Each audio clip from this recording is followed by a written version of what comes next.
Welcome to the Love People Use Things podcast. I'm Matt Fradd. Good to have you with us. 2018, which means many children were given iPads, phones, some kind of tablet, computer, Xbox, Wii for Christmas. Look, here's the deal. When you and I were kids, when we had a device that had a screen on it, it didn't access the internet. At least when I was a kid. Today, if it has a screen, it almost certainly accesses the internet, and if it accesses the internet, it certainly accesses pornography, right?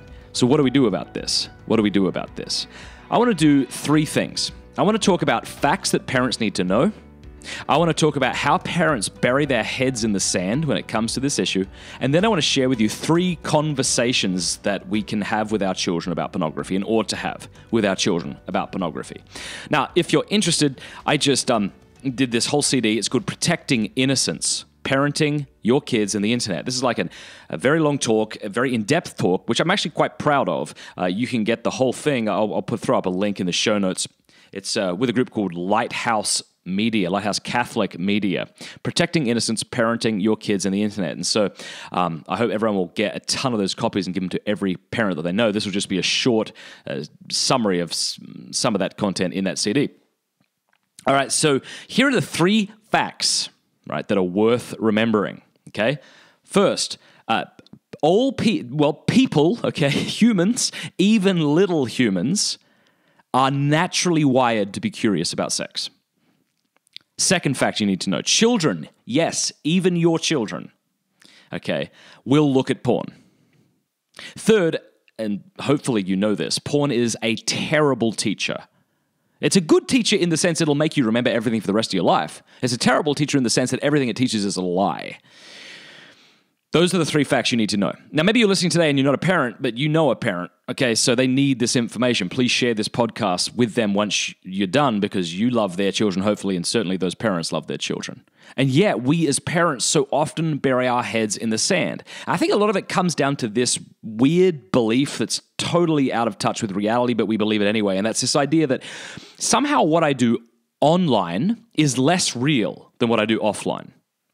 Isn't that true? We all have this weird idea. If I do it online, it's somehow less real than what I do offline, And so I think most parents, if their kids go to the movies, if they hang out with friends, if they go spend the night somewhere, the parents might say to them, like, where were you? What were you doing?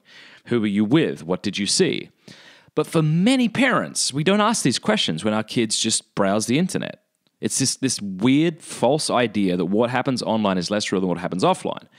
All right. And so the three ways I see parents burying their heads in the sand is this. Number one, parents might say, my kids are good kids. They wouldn't look at pornography. Okay, this is problematic because to go back to that first fact I read a moment ago, even little humans are naturally curious about sex. That doesn't make them bad. That makes them normal. All right. And if they're exposed to something sexual online, they're going to be naturally curious about it. Right? And they're going to feel all sorts of emotions. They might go back to it again and again. That doesn't make them bad. That makes them normal. There's nothing wrong with your kids. And so that's a way parents bury their heads in the sand. That's a way they try to avoid having these conversations. I think the second way I've heard parents do this is they say, I trust my kids, so it's okay. But as my friend, Father Sean Kilcoley once said, the problem isn't that you trust your kids. The problem is that you may have placed far too much misguided trust in the internet, right? And thirdly, the way I see parents bury their heads in the sand is that they'll say, oh, I've addressed it. And then when you say, well, how have you addressed it? They say something like, well, we caught him or her looking at porn and we confiscated their phone and we gave them a stern talking to. That's better than nothing, but then what happened? Well, we gave them the phone back. Believe it or not, I think this is a way we parents, and I say we, I'm not speaking like I'm above anybody here, okay? I understand the temptation to fall into these traps, okay? It's just that they're not helpful, right? We've got to strive to overcome them, all right? So this idea that, I've dealt with it just by confiscating the phone and having a stern talking to my kid is not how to deal with this issue. So how do we deal with this issue? Well, I want to suggest something that's going to freak everybody out, all right? And that's, well, not everybody, but it'll freak a lot of people out. You need to talk to your kids about porn. Told you. You need to talk to your kids about porn. Why do I say that? Because I think it's safe to say that most children by the age of 6 either access the internet, either at their house, at a friend's house, or at school. If they access the internet, They will likely be exposed to material. It might not be the hardcore rotten stuff, but it might be stuff that's very sexually suggestive, and it might lead to that hardcore stuff. All right. So we need to talk to them at that age, at 6. Now, already you're thinking, oh my goodness, are you crazy? There is no way I would ever do that. I'm not going to scandalize my kid. He's so too young. He doesn't even understand what it is. What are you talking about? I get it. Okay. But we cannot get away from the fact that we live in a culture that's continually, right, like plucking at their curiosity. Right, and they're going to be exposed to this stuff. That was the second fact that I read to you. They're going to be exposed to this stuff. And so we have two options, I think. We as parents can educate our children about pornography, or we can allow the porn industry to do that. All right, I'll say that again. We can educate our children about pornography, or we can allow the porn industry to do that. Now, let me give you an example of something we talk to our children about that's even more scary than porn, and yet we do it in an age-appropriate way. And that has to do with abduction and sexual trafficking. Yes, you may not have known this, but if you're a parent, you've probably addressed this with your kid. Here's how. Maybe you were at a fair or a big, busy restaurant or a movie theater, and what happens when your child runs away from you? Maybe they go to the bathroom on their own without telling you or something, and you look around and they're gone, and what felt like 5 minutes, may have only been 10 seconds. What felt like an hour may have only been 5 minutes as you search desperately for your kid. And when you find them, what do? You might get down on their level and hold them by the shoulders and say, you mustn't do that. Don't ever run away from mommy or daddy again. You always have to tell us where you're going. And suppose they say, well, why? I just went to the toilet. It's bathroom, you say in America. It's not unthinkable that you would say to them, well, there could be a bad person, a bad man in there who could take you away. Isn't that true? What did you just address? Right? You addressed abduction, you addressed sexual trafficking, right? You addressed molestation, but you did it in an age-appropriate way because you love your kids and you're a realist. You recognize that we live in a fallen world where there's some real creeps out there. They're going to do awful stuff. Okay.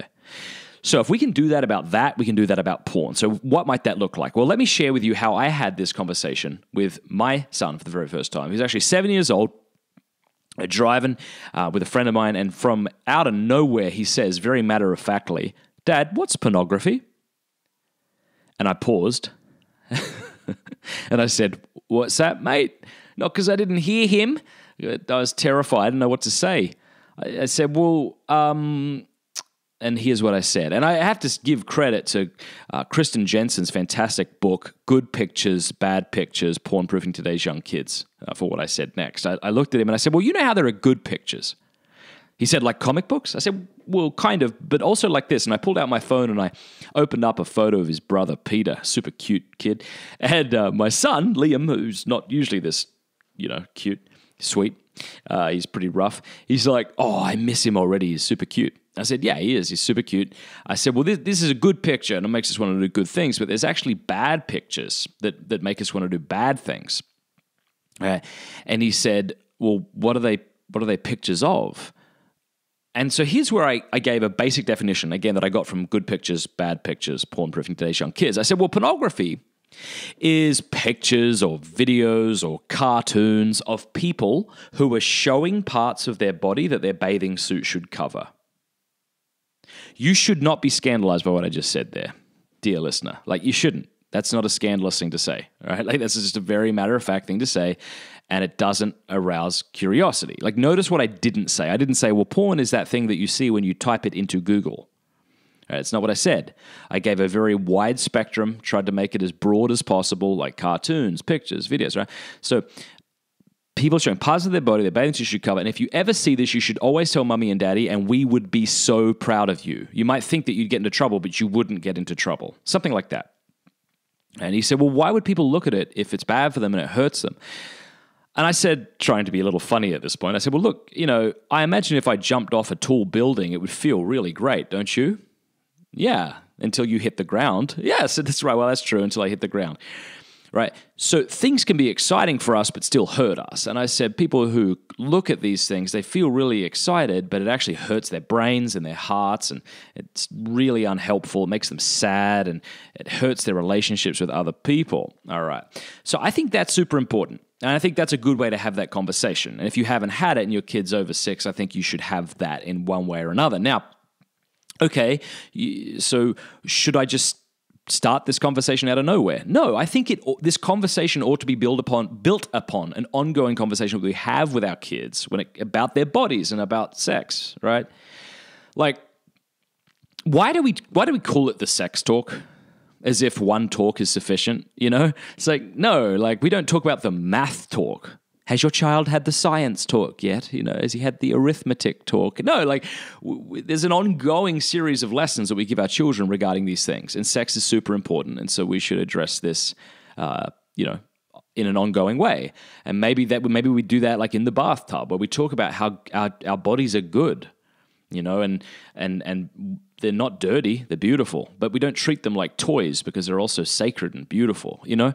And I think upon that kind of foundation, right, this idea that we should clothe our bodies, not because our bodies are bad, but because they're beautiful, because what's beautiful demands reverence, and your body is beautiful, and so that's why we veil it. Sort of like a bride on her wedding day. You know, she doesn't put the veil over her face because she's hideous or dirty. She does it precisely because she's sacred and beautiful, and there's an unveiling that takes place. All right, so that's a real brief summary of how to do that. Again, please get my CD from Lighthouse Catholic Media, the Augustine Institute, Protecting Innocence, because I go into this at much greater length. Okay, what do you do when you discover your child is looking at porn? All right, so this might sound really simple, but I mean it to be profound. Here's what you should do. Sit your kid down and do not yell at them, but apologize to them. All right, that's simple, but it's profound. Don't yell at them. It's not, look, and hey, again, I'm a parent like you are. I totally get the temptation to freak out, but I'm just saying this is the better option. It's not our kids' fault. Think about it. We gave birth to our kids, or the wives in particular, right? My wife gave birth to our kids. We birthed them and raised them in a pornographic society, like in a sexualized culture, right? This idea that it's their fault is ridiculous. If it's anyone's fault, it's your fault. It's my fault that this is the world we gave them. This idea that we then give them technology, which amounts to a sort of portable X-rated movie theater in their pockets, and then get upset with them? No, this is not their fault, you know? So don't sit them down and get angry at them. Sit them down and say something like this. Hey, I just want you to know, Mummy and I saw what you've been looking at. I want you to know, and at this point, they've got to be super nervous and super awkward and super uncomfortable. And you say, I want you to know that I'm so sorry that this happened to you. This shouldn't have happened to you. But I want you to know that Mom and Dad, we're going to make things right, okay? We're going to get Covenant Eyes, which is, by the way, the best accountability and filtering software on the web. Seriously, it really is. If you're a parent and you don't have this, you need to get it. Stop the podcast now and get it. That's how important it is. If you type in the promo code FRAD, they'll give you a month for free so you can try it out, but it's FRADD, my last name, but it's super great. So yeah, say to them, you know, like, I'm sorry this happened. We're going to get Covenant Eyes, and we're going to protect our devices, and we're going to be accountable because there's no secrets in this family, hey?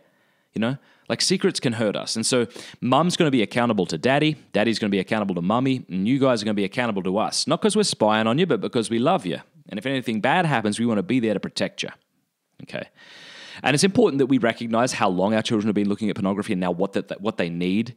I think we need to give our children an internal filter for an unfiltered world, right? Like, if nothing else, what we need to give our children is this ability to come to us as a sort of safe space and tell us the times that they were engaged in this stuff.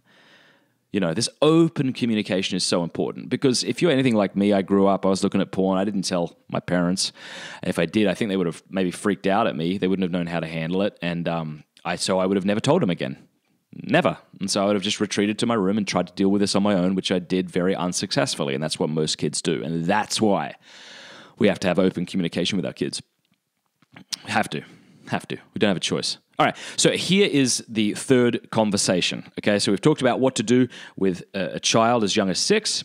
We've spoken about how to address our children who have looked at pornography. By the way, I should have said, it's very important that you consider sending them to a therapist, like a good therapist, perhaps.